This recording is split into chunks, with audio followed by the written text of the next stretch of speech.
പാപത്തിന്റെ അടിമത്തത്തിൽ കഴിഞ്ഞിരിക്കുന്ന മാനവജാതിയെ രക്ഷിക്കുവാൻ എന്താണ് ചെയ്തു തന്നത് ശ്രദ്ധിച്ചു കേൾക്കൂ. 33.5 തിരുവയസ്സായപ്പോൾ പാപികളായ പാപത്തിന്റെ അടിമത്തത്തിൽ കഴിഞ്ഞിരിക്കുന്ന മാനവജാതിക്ക് സ്വാതന്ത്ര്യം നൽകി.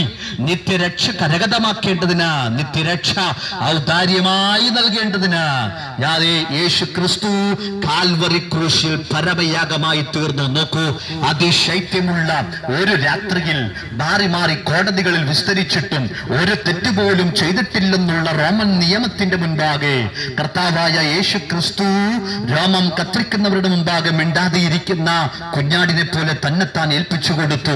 5 കോടതികളിൽ 6 പ്രാവശ്യമായിട്ട് വിസ്തരിച്ചിട്ടും വിസ്തരിച്ച വിസ്താരകന്മാർക്ക് ഒരു തെറ്റും ഒരു കുറ്റവും ചൂണ്ടിക്കാണിക്കുവാൻ കഴിഞ്ഞില്ല.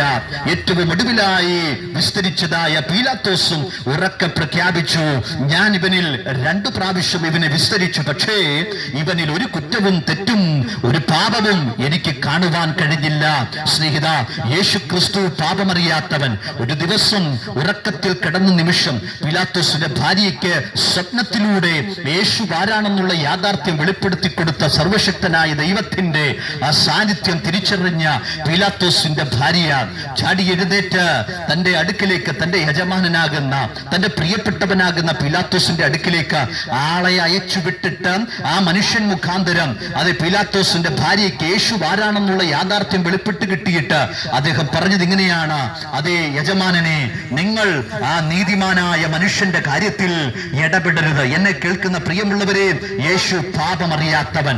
30 വെള്ളിക്കാശ് യൂതന്മാർക്ക് വാങ്ങി, യൂതന്മാരുടെ കയ്യിൽ നിന്ന് വാങ്ങി ഒരു ചുംബനം കൊണ്ട് യേശുവിനെ ഒറ്റിക്കൊടുത്ത, കൂടെ നടന്ന 3.5 വർഷം അത്ഭുതങ്ങളും അടയാളങ്ങളും വിവിധ വീര്യപ്രവൃത്തികളും കണ്ട് ദൈവികമായ അനുഗ്രഹങ്ങൾ പ്രാപിച്ചു കൊണ്ടിരുന്ന യൂദ എന്ന മനുഷ്യൻ 30 വെള്ളിക്കാശ് യഹൂദന്മാരുടെ കയ്യിൽ നിന്ന് വാങ്ങി യേശുവിനെ ഒരു ചുംബനം കൊണ്ട് ഒറ്റിക്കൊടുത്തിട്ട് ഇപ്രകാരം പറഞ്ഞു, അയ്യോ, ഞാൻ നിങ്ങൾക്ക് കാണിച്ചു തന്ന രക്തം കുറ്റമില്ലാത്ത രക്തമായിരുന്നു. എന്നെ കേൾക്കുന്ന പ്രിയമുള്ളവരെ, യേശു പാപം എറിയാത്തവൻ, പാപം ചെയ്യാത്തവൻ, പാപം ലെവലേശം തീണ്ടിട്ടില്ലാത്തവൻ.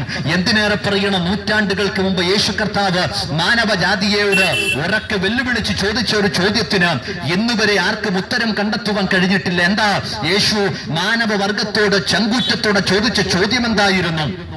ആ ചോദ്യം മറ്റൊന്നുമല്ല, ആ ചോദ്യം ഇങ്ങനെയായിരുന്നു, നിങ്ങളിൽ ആർക്ക് എന്റെ പാപത്തെക്കുറിച്ച് ബോധം വരുത്തുവാൻ കഴിയും?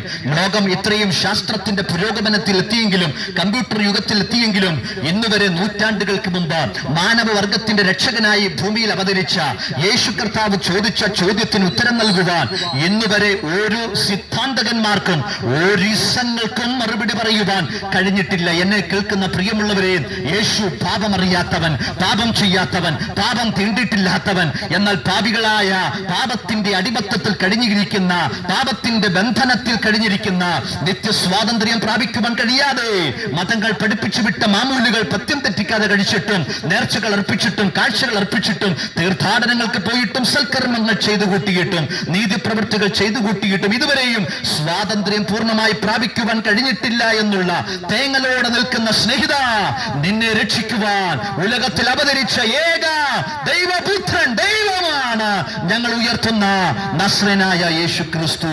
കർത്താവായ യേശു ക്രിസ്തു നമ്മെ രക്ഷിക്കേണ്ടതിനായിട്ട് എന്താണ് ചെയ്തത് നോക്കൂ.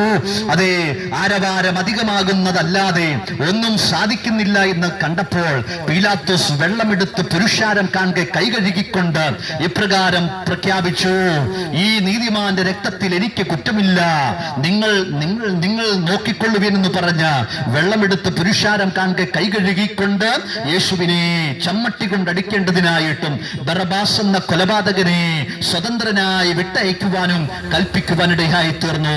നോക്കൂ, യേശുവിനെ വിസ്താരത്തിന് ശേഷമായിട്ട് പടയാളികൾ പുറത്തേക്ക് കൊണ്ടുവന്നു. പട്ടാളത്തെ മുഴുവൻ അവന്റെ നേരെ വരുത്തി. അവർ വന്ന യേശു ഉടുത്തിരുന്ന വസ്ത്രം അഴിച്ച് ഒരു ചുവന്ന മേലങ്കി അവനെ ധരിപ്പിച്ചു. മുള്ളുകൊണ്ടൊരു കിരീടം മെടഞ്ഞ പാവനമായ യേശു കർത്താവിന്റെ ശിരസിൽ അവർ ചൂടിച്ചു. വലങ്കയിൽ ഒരു കോലും കൊടുത്തുകൊണ്ട് പടയാളികൾ അവന്റെ മുൻപിൽ മുട്ടുകുത്തിക്കൊണ്ട്, യഹൂദന്മാരുടെ രാജാവേ, ജയ ജയ എന്ന് പറഞ്ഞ എല്ലാവരും കാണുക യേശുവിനെ അവർ പരിഹസിക്കുവാനിടയായി തീർന്നു. പടയാളികൾ ഒരുവൻ യേശുവിന്റെ അടുത്തേക്ക് വന്ന് അവന്റെ മുഖത്തെ രോമം റോമൻ നാണയ തൊട്ടുകൾ കൊണ്ട് ചേർത്ത് പിടിച്ച് വലിച്ച് പിഴുതെടുത്തു. പടയാളികളിൽ മറ്റൊരുവൻ യേശുവിന്റെ അടുത്തേക്ക് വന്നിട്ട് അവന്റെ മുഖത്ത്